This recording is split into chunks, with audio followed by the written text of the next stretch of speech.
నమస్తే welcome to mega vision news నేను సోను వెంకటేష్ ముందుగా హెడ్లైన్స్ చూద్దాం పార్టీ ఫిరాయింపు జరిపిన వారిపై చర్యలు తీసుకోండి నలుగురితో పార్టీ విలీనామా స్పీకర్కు విన్నవించిన మల్లు భట్టి విక్రమార్క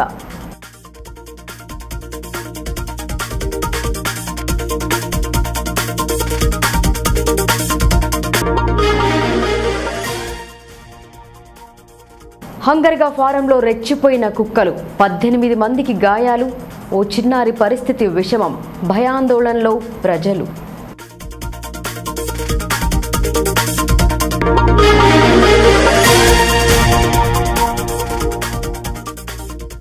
జోష్ లేని ప్రాదేశిక ఎన్నికలు రెండో రోజు సైతం నామమాత్రపు నామినేషన్లు చివరి రోజున ఊపందుకుంటుందని అంచనా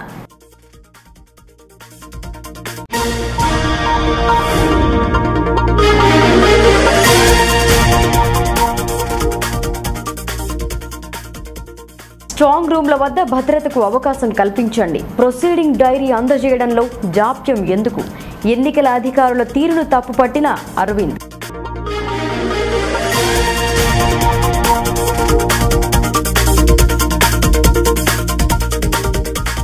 ఉపాధి హామీ కూలీలకు వేతనంతో కూడిన సెలవు మంజూరు చేయాలి కలెక్టరేట్ వద్ద ఏఐకేఎంఎస్ ధర్నా ఉపాధిలో అవకతవకలు జరుగుతున్నాయని ఆరోపణ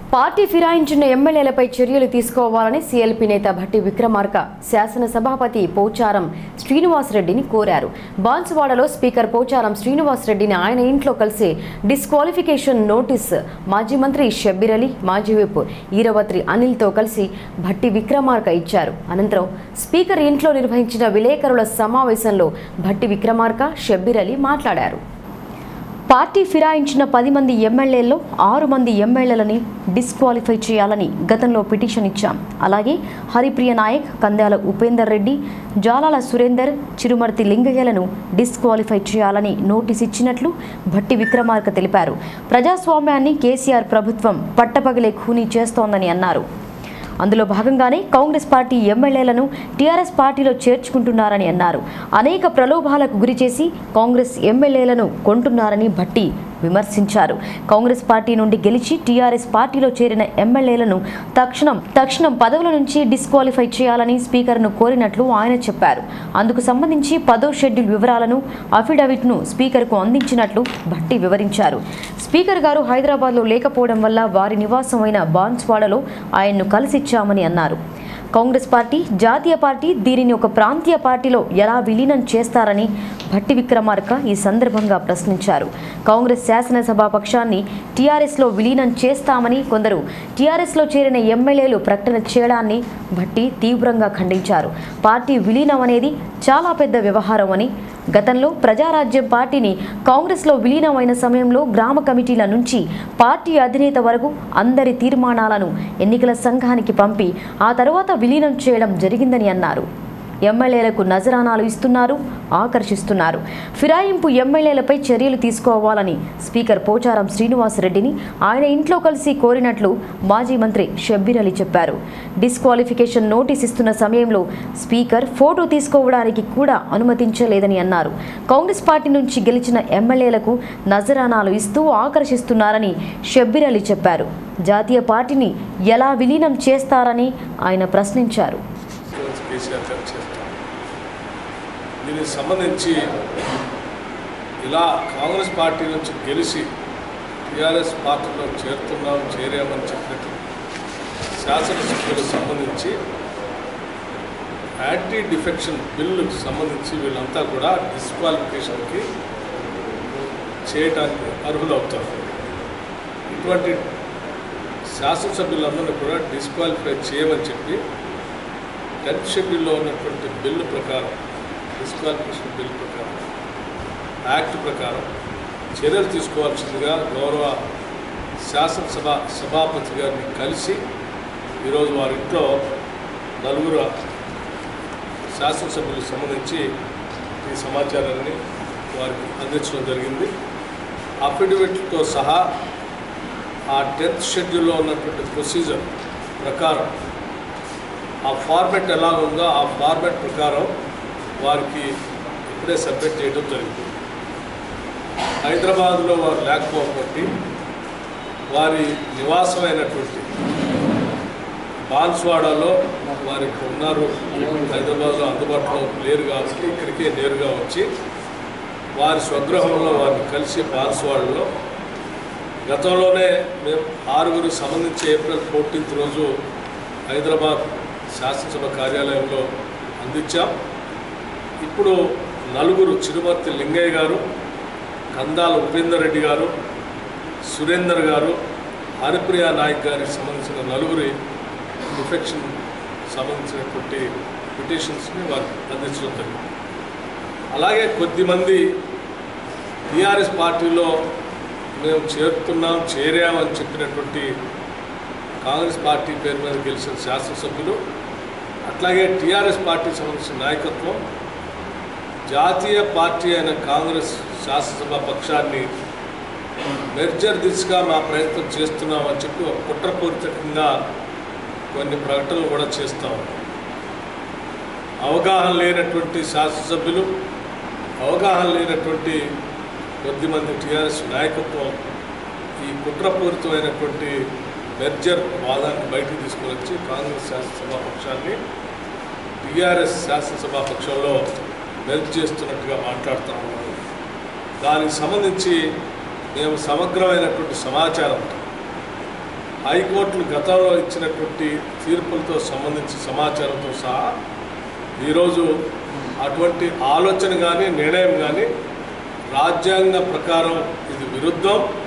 ఇటువంటి ప్రక్రియ ఎవరు ఆలోచన చేసినా, ఎవరు అటువంటి ప్రయత్నానికి కోరుకున్నా ఇది ఒక పెద్ద క్రిమినల్ యాక్టివిటీగా, క్రైమ్గా పరిగణించబడుతుంది. ఇది సహేతుకమైనది కాదని చెప్పి స్పష్టంగా దానికి సంబంధించిన లేఖలు కూడా 2 లేఖలు గౌరవ సభాపతి శ్రీ పోచారం శ్రీనివాసరెడ్డి గారికి వారి గృహంలో బాన్స్వాడలో ఇప్పుడు అందించడం జరిగింది. ఆ అందించినటువంటి సమాచారాన్ని మీతో వారి గృహంలో పంచుకుంటారు. మిత్రులు భట్టి విక్రమార్ గారు అఫీషియల్గా స్పీకర్ గారి రెసిడెన్స్లో స్పీకర్ గారిని కలిసి 4 శాసనసభ్యులను డిఫెక్షన్ లా ప్రకారంగా వాళ్ళను డిస్క్వాలిఫై చేయని రిప్రజెంటేషన్ ఇవ్వడం జరిగింది. ఆ ఫోటో కూడా అడిగినాము, కానీ స్పీకర్ గారు ఫోటో ఇవ్వకుండా కనీసం మీరు ప్రెస్కు చెప్పండి అని అన్నారు. మా ఇచ్చిన తర్వాత మీరు కావాలంటే స్పీకర్ గారిని కూడా మీరు కలిసి ఆయన రియాక్షన్ కూడా మీరు తీసుకోవచ్చు. ఈరోజు ప్రజాస్వామ్యం ప్రమాదంలో ఉంది.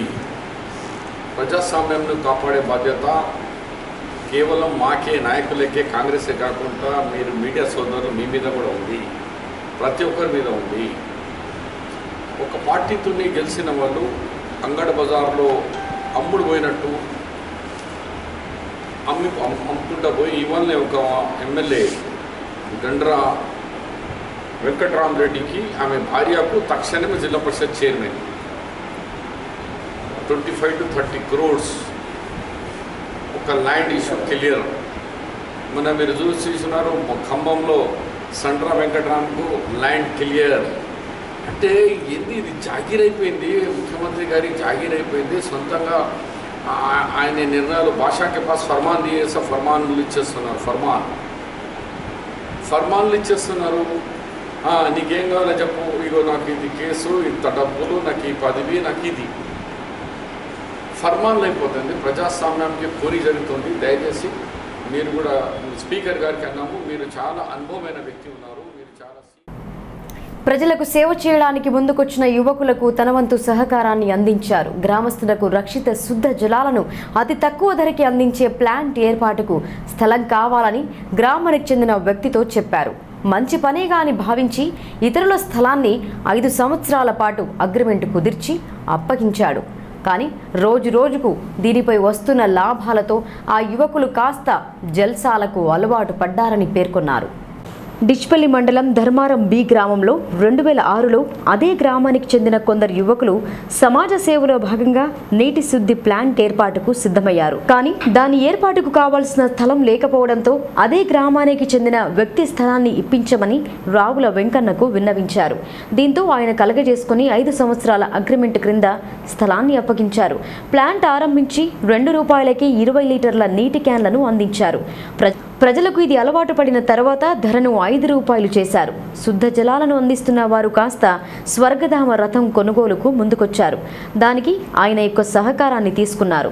అప్పటి వరకు సామాజిక కార్యక్రమాలలో భాగంగా వీటిని తక్కువ ధరకు ప్రజలకు అప్పగిస్తున్నారని వెంకన్న భావించాడు.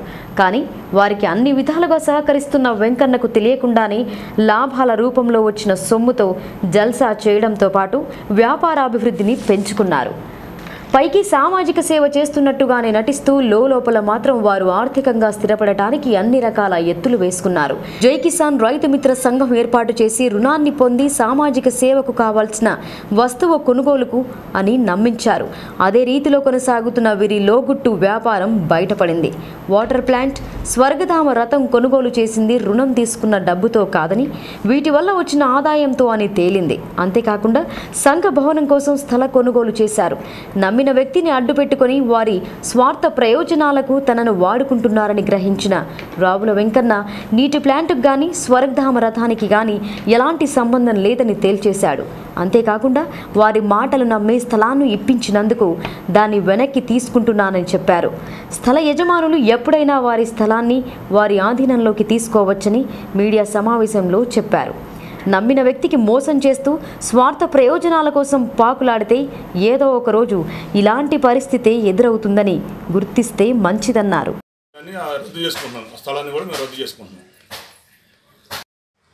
2015లో ఒక మంచి కార్యక్రమాలు చేపట్టాలనే ఉద్దేశంతో వాటర్ ప్లాంట్ పెట్టాము.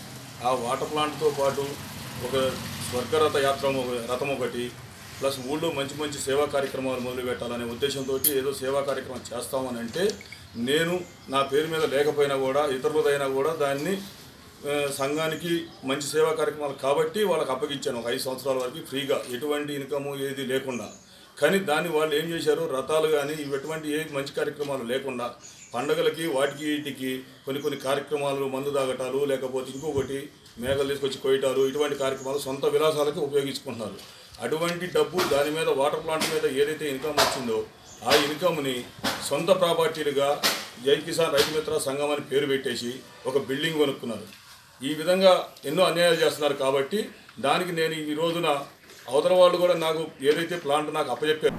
మహాత్మా గాంధీ జాతీయ ఉపాధి హామీ పథకంలో పనిచేస్తున్న కార్మికులకు మేడే రోజున వేతనంతో కూడిన సెలవు రోజుగా ప్రకటించాలని ఏఐకేఎంఎస్ డిమాండ్ చేసింది. దేశవ్యాప్తంగా ఉన్న ప్రైవేట్, ప్రభుత్వ రంగ సంస్థలలో పనిచేసే కార్మికులకు మేడే రోజున వేతనంతో కూడిన సెలవు మంజూరు చేస్తారని గుర్తు చేశారు. కానీ ఈజేఎస్లో ఇది అమలు కావడం లేదని పేర్కొన్నారు. మహాత్మా గాంధీ గ్రామీణ ఉపాధి హామీ పథకంలో పనిచేసే కూలీలందరికీ మేడే రోజున వేతనంతో కూడిన సెలవు రోజుగా ప్రకటించాలని ఏఐకేఎంఎస్ నాయకులు ప్రభాకర్, దేవరాం పలువురు కలెక్టర్ రామ్మోహన్ రావును కలిసి విన్నవించారు. కార్మిక దినోత్సవం రోజున దీన్ని అమలు చేయాలన్న నిబంధన ఉన్నా అది అమలుకు నోచుకోవడం లేదని వాపోయారు. స్పందించిన కలెక్టర్ ఉపాధి హామీ పీడీతో చర్చించి నిర్ణయం తీసుకుంటామని చెప్పారు. కార్యాలయం అవతల వీరు నినాదాలు చేస్తూ నిరసన తెలిపారు. 133 సంవత్సరాల క్రితం ఈ విధానాన్ని అంతర్జాతీయంగా ప్రకటించడం జరిగిందని ప్రభాకర్ తెలిపారు. ఉపాధి హామీ పనిలో అనేక లోపాలు వెలుగు చూస్తున్నాయని ఆయన ఆరోపించారు. 15 రోజులకు మారు అందించాల్సిన పేమెంట్ అందివ్వడం లేదని, నీడ కోసం అందించిన టెంట్లు కానరావడం లేదని, పని వద్ద వైద్యం అందించేవారు కరువయ్యారని, 5 కిలోమీటర్లు దాటితే అందించాల్సిన రవాణా భత్యాన్ని అందించడం లేదని వాపోయారు. కానీ ఈ 133 సంవత్సరాల మేడలో మనం నిజామాబాద్ జిల్లా చూసుకున్నా, తెలంగాణ రాష్ట్రం చూసుకున్నా, మహాత్మా గాంధీ జాతీయ ఉపాధి హామీ పథకం కింద పనిచేస్తున్న లక్షలాది మందికి, కోట్లాది మందికి వేతనంతో కూడిన సెలవు దినం ప్రకటించట్లేదు. అయ్యా, మేము అడుగుతా ఉన్నాం, ప్రైవేట్ రంగంలో మేడే సందర్భంగా ఏదైనా కార్మికులతో పని చేయించుకుంటే కేసులు బుక్ చేస్తా ఉన్నారు, వాళ్ళకి పనిష్మెంట్ ఇస్తా ఉన్నారు. మరి మీరెందుకు ఆ చట్టాన్ని ఉల్లంఘిస్తున్నారని చెప్పేసి కలెక్టర్ గారిని, పీడీని మేము ప్రశ్నించాం. అంతేకాకుండా 2005 జాతీయ ఉపాధి హామీ చట్టం ఏదైతే చెప్పిందో ఆ చట్టం చెప్పిన ప్రకారంగా ప్రతి కూలికి నీడ కల్పించాలని చెప్పేసి టెంట్లు ఇస్తే ఆ టెంట్లు 80% మాయమైనాయని చెప్పేసి, అట్లాగే తాగడానికి నీళ్లకు సౌకర్యం లేదు. సాలిగ్రామంగా పేరొందిన జాన్కంపేట్ కొండలపై లక్ష్మీ నరసింహుడు కొలవై ఉన్నాడు. దక్షిణ భారతదేశంలో ఎక్కడా లేనటువంటి అష్టభుజాల కోనేరు ఈ ఆలయ ప్రాంగణంలో ఉంది. అష్టభుజాల పుష్కరిణి అంటే విష్ణు నాభి నుండి వెలిసిందని నమ్మకం. శనివారం అమావాస్య పౌర్ణమి తిథుల యందు పుష్కరిణిలో స్నానమాచరిస్తే ఎంతో పుణ్యం కలుగుతుందని భావన. మే మాసం 5వ తేదీన శనివారం అమావాస్య వస్తోంది. శనివారం అమావాస్య వస్తే పుష్కరిణిలో స్నానమాచరించడానికి వివిధ ప్రాంతాల నుండి భక్తులు పెద్ద సంఖ్యలో తరలి వస్తారు. దేవాదాయ శాఖ ఆధ్వర్యంలో భక్తులకు కావాల్సిన ఏర్పాట్లను చేస్తారు. కానీ వాహనాల పార్కింగ్, లడ్డూ ప్రసాద విక్రయం, కొబ్బరికాయలు, అల్పాహారం ఇతర వాటిని ఏర్పాటు చేసుకోవడానికి టెండర్ నిర్వహిస్తారు. టెండర్ ద్వారా వచ్చే ఆదాయంతో దేవస్థాన అభివృద్ధికి ఖర్చు చేస్తారు. అందులో భాగంగా ఆలయ ముఖ్య కార్యనిర్వహణ అధికారి సమక్షంలో టెండర్ పూర్తి చేశారు. నవధాన్యాలు, టెంకాయల విక్రయం, ఇతర సామాగ్రి కోసం గ్రామస్తులచే టెండర్ జరపడం జరిగిందని చెప్పారు. శనివారం అమావాస్య రోజున పెద్ద సంఖ్యలో భక్తులు తరలివచ్చి పుష్కరిణిలో పుణ్య స్నానాలు ఆచరించాలని కోరారు. 2019 రోజున శనివారం అమావాస్య వచ్చే భక్తులకు సౌకర్యార్థం గాను పూజా సామాను, కొబ్బరికాయలు మరియు లడ్డూ ప్రసాదము సైకిల్ స్టాండుకు ఈరోజు బహిరంగ వేలం నిర్వహించడం జరిగింది. సైకిల్ స్టాండు పార్కింగ్ రుసుముగా వసూలు చేయుటకు లైసెన్సుకు 8,800 రూపాయలు బహిరంగ వేలంలో ఇవ్వనైనది. లడ్డు పూజా సామాను, కొబ్బరికాయలు అమ్ముకున్నటకు 62,100 రూపాయలకు బహిరంగ వేలంలో ఇవ్వనైనది. మరియు లడ్డు ప్రసాదము, పులిహోర ప్రసాదం అమ్ముకున్నటకు గాను 46,200 రూపాయలకు వేలం పాటలో. గ్రామ సింహాల దాడిలో 18 మంది గాయపడ్డారు. కుక్కల నియంత్రణ పట్ల జంతు ప్రేమికులు అడ్డు తగలడంతో వీటికి అడ్డు అదుపు లేకుండా పోయింది. రెచ్చిపోయిన కుక్కలు చిన్న పెద్ద అనే తేడా లేకుండా 18 మందిని కరిచాయి. ఇందులో ఒక చిన్నారి పరిస్థితి విషమంగా ఉంది. కోటగిరి మండలం హంగరిగా ఫారంలో మంగళవారం ఉదయం కుక్కలు రెచ్చిపోయాయి. ఒకదానినొకటి కుమ్ముకున్న కుక్కలు కాస్త ప్రజలపైకి కాలు దువ్వాయి. ఈ ఘటనలో హంగరిగా ఫారంకు చెందిన 18 మంది కుక్క కాటుకు గురయ్యారు. గాయపడిన వారిని చికిత్స నిమిత్తం బోధన్ ఏరియా ఆసుపత్రికి తరలించారు. 18 మందిలో ఒకరి పరిస్థితి విషమంగా ఉండటంతో ఆ చిన్నారిని నిజామాబాద్ ఆసుపత్రికి తరలించారు. మిగతా వారికి ఏరియా ఆసుపత్రిలోనే ప్రథమ చికిత్స అందించి గ్రామానికి పంపారు. గతంలో సైతం కుక్కలు దాడి చేసిన ఘటనలు ఎన్నో ఉన్నాయి. పసికందుపై దాడి చేసి కొరికి చంపిన దాఖలాలున్నాయి. ఒకప్పుడు గ్రామాలలో కుక్కల సంఖ్య పెరిగితే గ్రామ పంచాయతీ వారు వాటి నియంత్రణ కోసం విషాన్ని ఇచ్చి చంపేవారు. చనిపోయిన కుక్కల కళేబరాలను గ్రామ శివారులో ఓ గోతి తవ్వి అందులో పూడ్చేవారు. కుక్కలు సైతం జంతువులే, వాటిని హతమార్చే హక్కు పంచాయతీకి లేదని జంతు ప్రేమికులు న్యాయస్థానాన్ని ఆశ్రయించడంతో అలా చేయడం తప్పు అని నిర్ధారించింది. దీంతో గ్రామాలలో తిరిగే ఊర కుక్కల సంఖ్య రోజురోజుకు పెరిగిపోతోంది. కుక్కల సంతానోత్పత్తిని తగ్గించేందుకు పశువుల వైద్యుల చేత ఫ్యామిలీ ప్లానింగ్ ఆపరేషన్ జరపాలని యోచించినా అది సాధ్యపడలేదు. దీంతో కుక్కల సంఖ్య గ్రామాలలో జనాభా కంటే ఎక్కువగా అవుతోంది. మందలుగా గుమిగూడి ప్రజలపైకి ఎగబడుతున్నాయి. రాత్రి సమయంలో వాటి అరుపులతో వృద్ధులు, చిన్నారులు భయాందోళనకు గురవుతున్నారు. మంగళవారం ఉదయం ఓ కుక్కల మంద మరో మంద కలిసి 18 మందిని గాయపరిచాయి. కుక్క కాటు వేస్తే ఒకప్పుడు నాభి చుట్టూ 14 ఇంజెక్షన్లు ఇచ్చేవారు. ప్రస్తుతం కుక్క కాటు వ్యాక్సిన్ అందుబాటులోకి వచ్చినా దాని ఖరీదు చాలా ప్రియం. సర్కార్ ఆసుపత్రుల్లో కుక్క కాటుకు కావాల్సిన వ్యాక్సిన్ పరిమితంగా ఉంటుంది. 3 డోసులు ఈ వ్యాక్సిన్ వాడితే కుక్క కాటు నుండి ఉపశమనం లభిస్తుందని వైద్యులు చెబుతారు. లేని పక్షంలో కుక్క లక్షణాలు మనిషిలో వచ్చి దాని మాదిరి వ్యవహరించి ప్రాణాలు కోల్పోయే అవకాశం ఉంటుందని పెద్దలు చెబుతున్నారు. కుక్కల దాడిలో గాయపడ్డ వారంతా వృద్ధులు, చిన్నపిల్లలే ఉన్నారు. రానున్న కాలంలో వీటిని నియంత్రించకపోతే ప్రజలను భక్షించే స్థాయికి చేరే అవకాశం లేకపోలేదు. ఒకే గ్రామానికి చెందిన 18 మందిని కుక్కలు కాటు వేయడంతో హంగర్గా ఫారంలో ప్రజలు వణికిపోతున్నారు. ప్రాదేశిక సమరంలో మజా కానరావడం లేదు. తొలి విడతకు నామినేషన్లు కొనసాగుతున్నా ఎన్నికల వాతావరణంలా అస్సలు అనిపించడం లేదు. బుధవారంతో మొదటి విడతకు నామినేషన్ల ప్రక్రియ ముగియనుంది. మొదటి రోజు నామమాత్రంగానే నామపత్రాలు దాఖలయ్యాయి. చివరి రోజున ఎక్కువగా ఉండవచ్చని భావిస్తున్నారు. మే 6న జరిగే ఎంపీటీసీ జెడ్పీటీసీ ఎన్నిక కోసం నామినేషన్ల ప్రక్రియ సోమవారం నుండి ఆరంభమయ్యింది. కానీ పోటీలో నిలిచే అభ్యర్థుల ఉత్సాహం మాత్రం కరువైంది. దీనికి తోడు ఎన్నికల వాతావరణం కానరావడం లేదు. బుధవారంతో మొదటి విడత నామినేషన్ల ఘట్టం పూర్తవుతోంది. ఉదయం 10:30 నుండి సాయంత్రం 5 గంటల వరకు నామినేషన్లు స్వీకరిస్తున్నారు. రెండో రోజు సైతం అంతా హడావుడి కనిపించలేదు. చివరి రోజున అసలు మజా ఉంటుందని అందరూ భావిస్తున్నారు.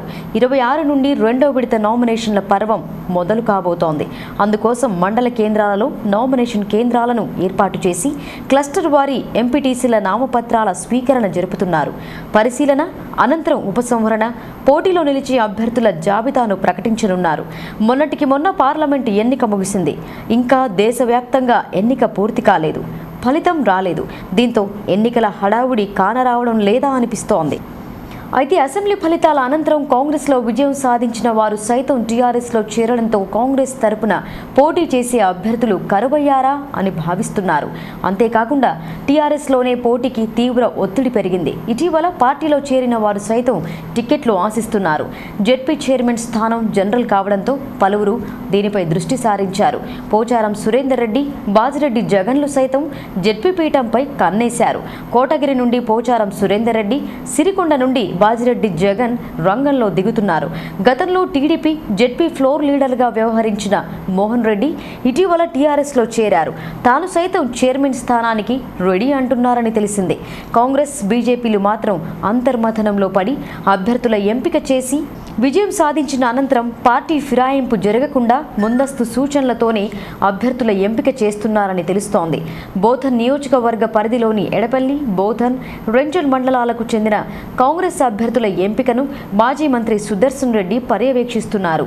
నవిపేట మండలం అతనికి సవాల్గా మారింది. సీఎం కేసీఆర్ కూతురి మండలం, మాజీ మంత్రి సుదర్శన్ రెడ్డి మండలం ఒక్కటే కావడంతో దీన్ని ప్రతిష్టాత్మకంగా తీసుకుంటున్నారు.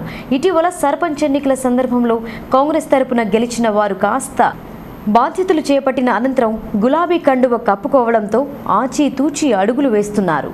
నిజామాబాద్ జిల్లా ఎన్నికల అధికారులు నిర్లక్ష్యంగా వ్యవహరిస్తున్నారని బీజేపీ అభ్యర్థి అరవింద్ అన్నారు.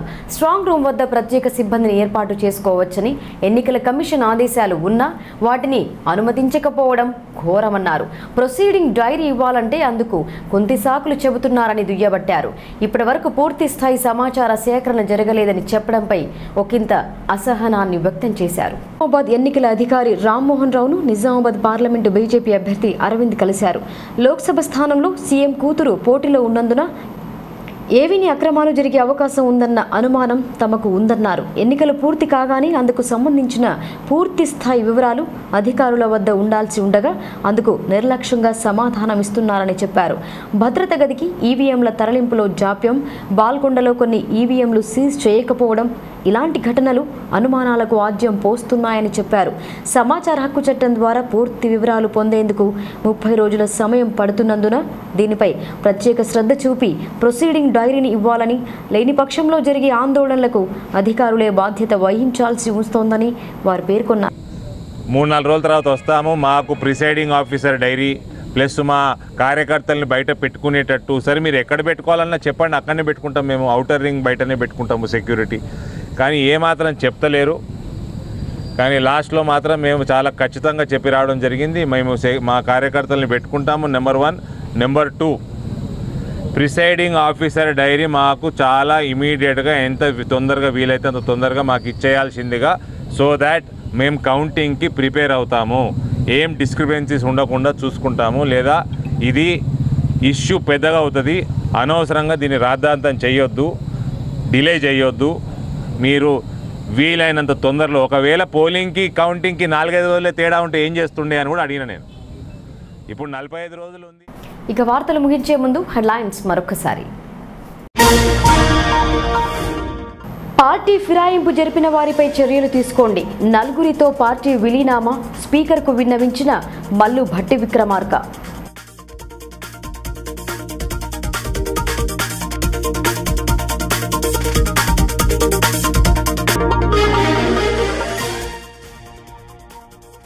హంగర్గా ఫారంలో రెచ్చిపోయిన కుక్కలు, 18 మందికి గాయాలు, ఓ చిన్నారి పరిస్థితి విషమం, భయాందోళనలో ప్రజలు.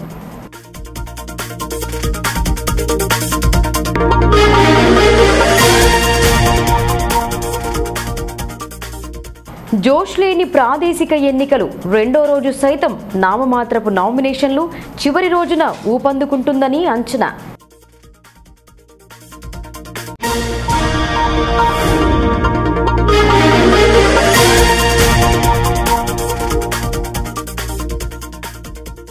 స్ట్రాంగ్ రూమ్ల వద్ద భద్రతకు అవకాశం కల్పించండి. ప్రొసీడింగ్ డైరీ అందజేయడంలో జాప్యం ఎందుకు? ఎన్నికల అధికారుల తీరును తప్పుపట్టిన అరవింద్.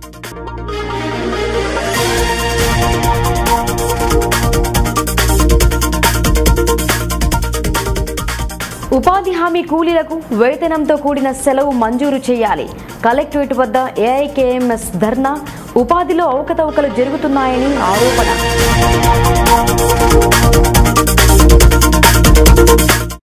ఇవి బులెటిన్ విశేషాలు. చూస్తూనే ఉండండి మెగా విజన్ న్యూస్.